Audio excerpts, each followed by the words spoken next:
Okay, I want to make sure that it's real clear about this. This is the wiring diagram that Tone Rider provides for their humbucker pickups. And the only issue I see with this is I don't see a ground wire from the bridge at all on this diagram. Okay, and my guesstimate is going to go on this top pickup here on the volume, right where the three-way's grounded, because that's pretty much the way they go. The ground from the three-way also gets the ground from the bridge as well. So if that turns out to be wrong, I'll have to stretch the dickens out of that thing and get it down there to this pickup. Okay, this other pickup here that's grounded to the jack. A lot of times it goes there.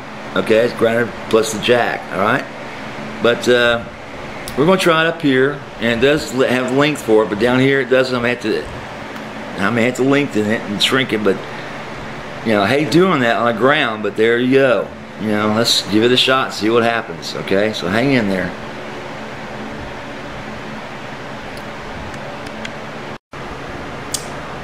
Well, we're finished with the soldering, and I've gone through and I've given everything a nice little tug. Make sure that everything's, you know, in place. It's not going to come loose from a bad solder joint. But if you got in there and twist these real good, yeah, they'll come loose. You can't twist these. Again, that's why I'm stressing. Where is it? Use this. Loctite on those nuts. Keep those potentiometers from twisting around. I did leave a lot of gap in these things, as you can see, to make sure that at least you have a little playroom with it, you know, in case you go crazy and start twisting on them. But 9 times out of 10, the repairs that I do on the work that I do, someone's gone in there, you had a loose potentiometer, they didn't screw it on right. You know, which I'll show you how that's done in a little bit. To, you know, kind of ensure that the pot doesn't move at all, but just that you're, you know, moving the screw about. So use plenty of nice ducks. Get this thing done. This kind of weather we're working with. This is the hurricane weather. You know, it's like, oh man. Anyway, it's time to put the cap on, plug it in, and test the pickup. So hang in there. I finished wiring it all up, putting it together, testing it. And I got one little problem. The pickups won't separate. That I can't understand. It's like this three-way. Let me show you this. Maybe worn out because it's not separating the tones. In other words, I put it on one, it plays both. I put it on the middle, it plays both. But I flip it up to the top, it plays one. And it looks to me like they're not being, it's not separating as well as it should separate. That's something I really don't fix these things. I just replace them. So, other than to try to, you know, monkey with this anymore, I'm going ahead and replace this three-way, which means going through and rewiring everything inside on the three-way, these 4 wires. But it's going to have to be done. So, I'd rather go ahead and put on a new three-way and figure it out than try to make this work by bending a few parts and have it fail later. And I won't charge him for it, so it's not that big a deal. But it's better, like I said before, to, you know, don't work with old parts. There's no telling what they could, you know, tell what happens to them. Instead, of course, I really didn't have any way of knowing if that three-way worked or not because pickups weren't working. But I thought, since it hadn't been used that much, and it was like brand new to begin with, that three-way should be working, right? Unfortunately, it's not. Okay, as you heard earlier, it did work for a second there and separate the pickups because basically it has to have a power from this three-way, you know, to each pickup, right? And it's separate, right? When you flip them one way or the other, it hooks up one or another. It creates a circuit for one and not the other. Or it's for both, you know. It's that simple how it works. But for some reason, those little plates that are inside the three-ways, right? You can see they're not. The plates, they're inside the three-way. Jesus, Dave, cameraman. The plates that are behind this that flip back and forth, have become worn out, or the flipper has become worn out and it doesn't work anymore to separate that one pickup contact from the other. So we'll go in there and replace it with this. You can see them in there, there's little plates in there. Then when you flip this large plate moves away, so it doesn't longer make contact, okay? That's simple. All right, so here we go. We're going to replace these, which means desoldering and running those wires all over again. Oh boy. Well, I put in a new three-way. I put in a brand new end jack to get this thing settled. And I got rid of the hum, and I got rid of the buzzing, all that nasty stuff that was going on. I got both pickups on full blast, right?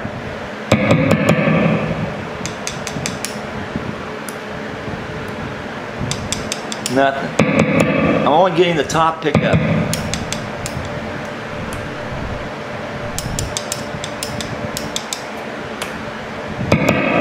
Top pickup's working perfectly, the switch is working perfectly, just the bottom pickup's not working, okay? Now, the only thing I think of is that it's the one that had the least amount of wire to work with and was short on a bunch of stuff. So, what I'm going to do is go back in there one more time and try to wire this thing up. And start from scratch on its wiring to the potentiometer and other grounds on it. I'm still haven't heard back from the manufacturers. Where does that bridge ground go? I asked them 4 days ago. I said, hey, come on guys, send me a response where to ground this thing out. I hate, not knowing it's not, well, I hate knowing it's not grounded. I was like, damn. Who wants to play something like that and reach for a microphone? Anyway, like I said before, the top pickup's working fine, the switches are working fine, the jack's working fine, everything's working fine except the bottom damn pickup. The top is killer, but that's no good, okay? So, like I said before, I'm going to take this out, rewire it all over again, one more time, so I can't figure this thing out. And as well as I may try to ground that bridge somewhere to get an idea if that helps any at all, which I doubt that it will, because you don't ground a bridge to a tone or volume. It always gets grounded to a tone. Anyway, hang in there guys, we're still working on it. I've replaced everything on this guitar, rewrapped it, and I'm still not getting anything out of that bottom pickup. It's got to be a dead pickup. I'm not getting any resistance from when I test it. And I was thinking, well, maybe it's a loose, one set wires, for one of the pole wires, but that didn't seem to help any when I worked on that. So it's going to have to go back. And unfortunately, the only other pickup I have similar to that one is one of my older ones. Have a second set of wiring set up for this one, and it just won't work. Just won't work. Damn it. This is a 6-wire setup, and his is just a 4, so that's a problem in putting the pole pieces together, pole wires together. This is a much better pickup too. I wish I could get it to work on his guitar. But anyway, very, very frustrating. So I tried everything I could think of to get that one pickup to work. And there's just nothing that's going to get that darn thing buzzing, cousin. Okay guys, here we go. Hear that one? Hear that really loud one?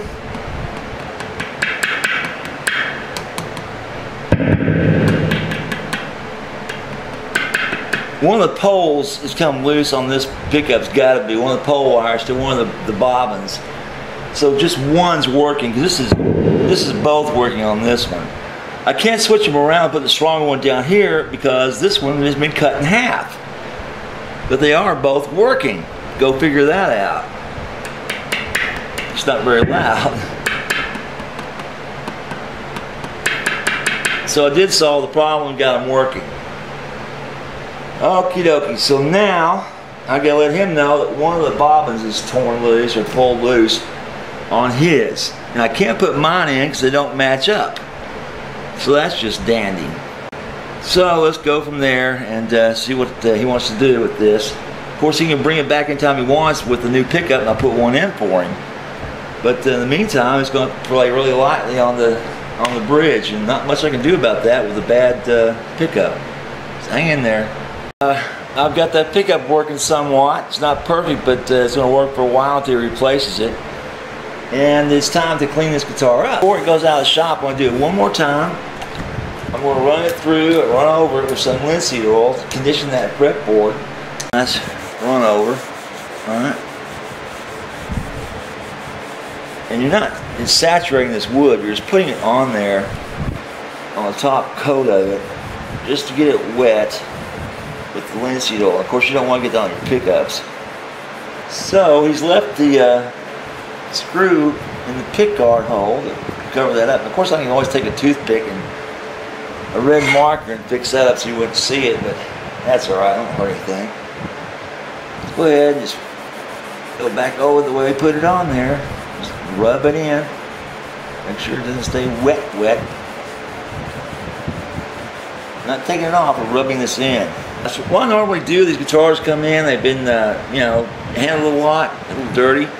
I use this polish cleaner at first. It's a Dunlap. It's pretty good for cleaning. I don't use it as strictly as a polish, but then I go back over it and I wax and polish this guitar with the Music Nomad, which is a great wax. I mean, that puts a hard finish like you would not believe and protects these guitars. I mean, you don't want your guitar getting those, you know, cigarette drops on them and those little, you know, tiny scratches from fingernails and things. And this helps a little bit with that, but main thing, it just keeps, you know, just common day everything, you know, from ruining your finish. So we're going to clean this thing up and polish it up and go from there. The first go through on this guitar, really shiny now, and mainly this gets that first layer of hand gook off the guitar, so you can put a good polish on it and buff all that out, you know, very nicely. And I'm looking at this guitar and it's got one beat up poker chip on it. I'm going to try to see if I got a new one in there I could put on there for him, and, you know, as a, you know, to help him along the way, and, you know, just a little added extra that we try to offer everybody. And I did, like I said before, I managed to find all the rounded screws so he wouldn't be tearing his fingers and skin up on these things. He had these flatheads on here that he replaced the missing rounded ones.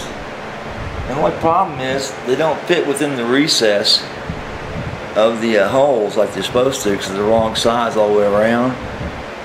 Plus they're the wrong diameter, because these are standard, whereas I think these are, you know, metric. But anyway, the thing is, these are very sharp. So they don't go all the way down inside the hole. So when you take your hands across them, you catch an edge. Anyway, I managed to replace all those, get that set up. And the next step is to wax this thing up and then string it up and see what we got. Hopefully, cross our fingers that everything's working right. Alright, this Nomad wax is very, very thick. And when it gets down to it, when you get down to the last little bit of it, you're going to have to cut it open to get that, you know, rest of the remaining stuff out. Now, I've done this before. What I do, I just put a piece of tape around this thing and throw it into a plastic bag and seal it. Because there's a good 2 or 3 more guitars with the polish left in it. It doesn't take much to spread this guitar, to, you know, polish these guitars, especially the Les Paul.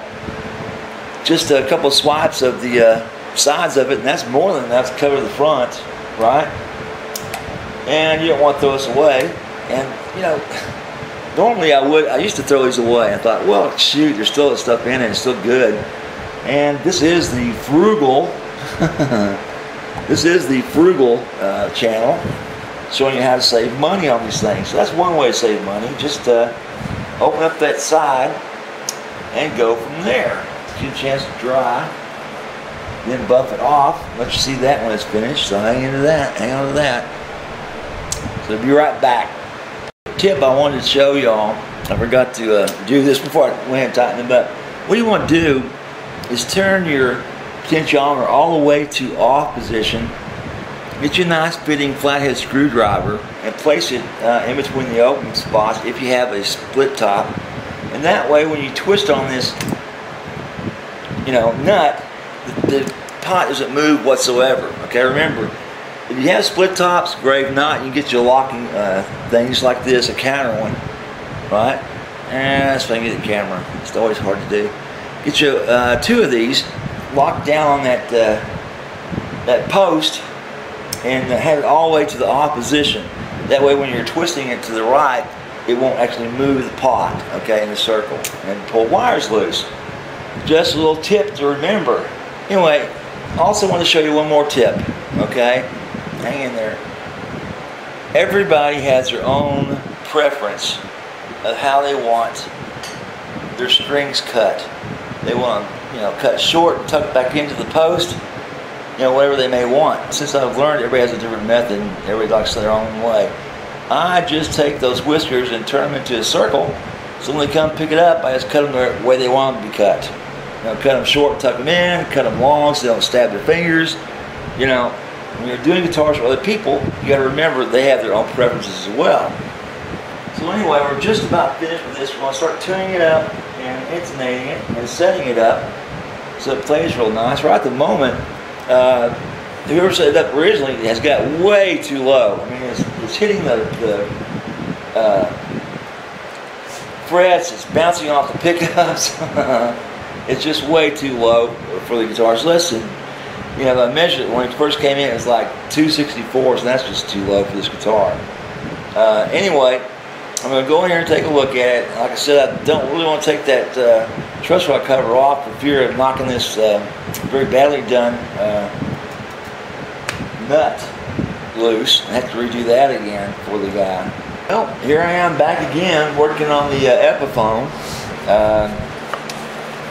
The bridge pickup still has a short in it, you know, as best I can tell. I move it around, I get some tone, I leave it alone, I don't get any tone.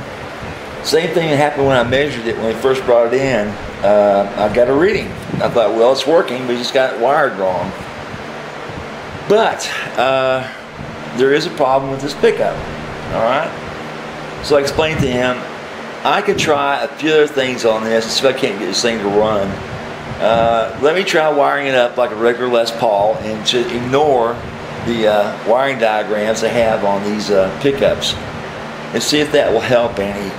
Maybe, I don't know, I was trying everything I could think of to do, okay? But in the meantime, I'm getting tone out, I'm getting sound out, as you heard yesterday. But here I am at 7 in the morning working on it again, and I want to make sure that my customer's happy. Okay, I put new strings on it.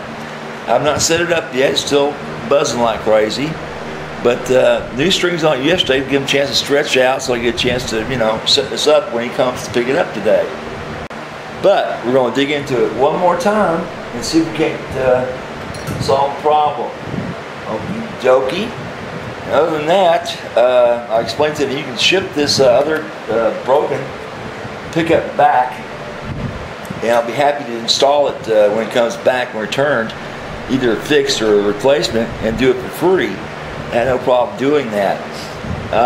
Of course, I'd rather go back to the original setup if that's, you know, if they send it, because this one's working fine. The neck pickup is just, you know, wailing, but doesn't do much good with one pickup, right? And I'm still looking for a better, you know, poker chip, because this one is just, you know, worn out looking. Somewhere I can put on here for this guy for free to make it look nicer, and put his cream color back on here as well. So, once again, dear friends, into the breach. And that's the problem he's having when he brought it in here. He had said he had a very weak pickup, wasn't sounding right. So when he brought it in, I tested it. And I guess it was working at the time because I got a good reading. But when I took them out, I wasn't getting a reading at all. I thought, well, it's got a short in it. So I thought, well, I'll go ahead and wire them up and see what we can come up with. And I came up with a dead pickup. Crap. So I'll sit there and I'll pull on this lead wire and push that back, and I'll get a tone for, you know, just a little bit. So there's got to be a short in it somewhere. Just so frustrating. But we'll see what he wants to do and go from there. The next setup.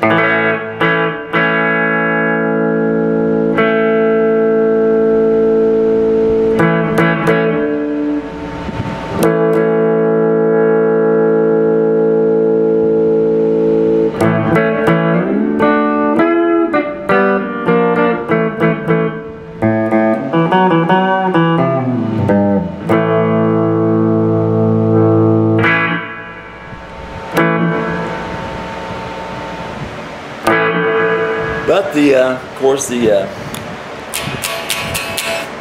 bridge is not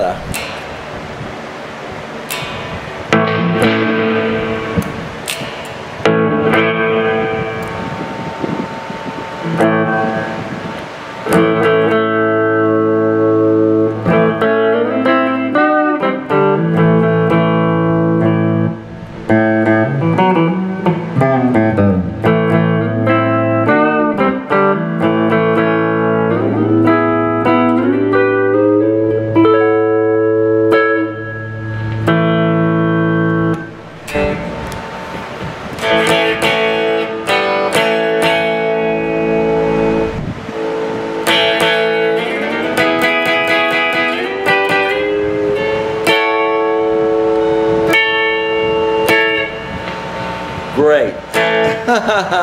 I give it a shake and that short sets up again. Listen to it. That's half a pole on this. There it goes.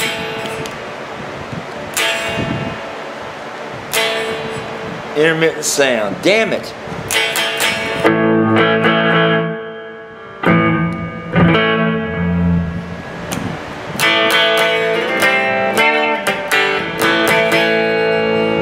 That's definitely that pickup, but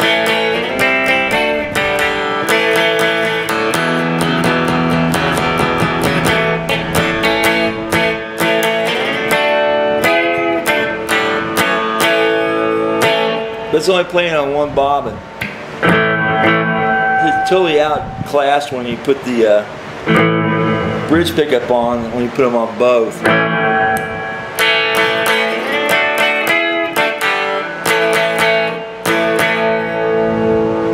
That's all the way up on volume.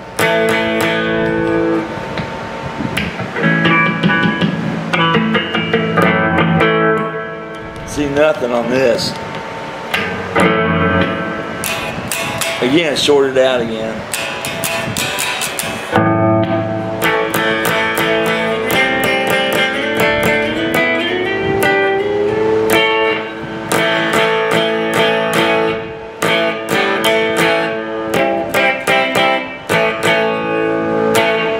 So something's wrong with it. You hear that hum, that's coming from that same pickup. So that's just wild. Still got an email into those manufacturers asking Andrew, what the hell is going on with this thing? Let me know.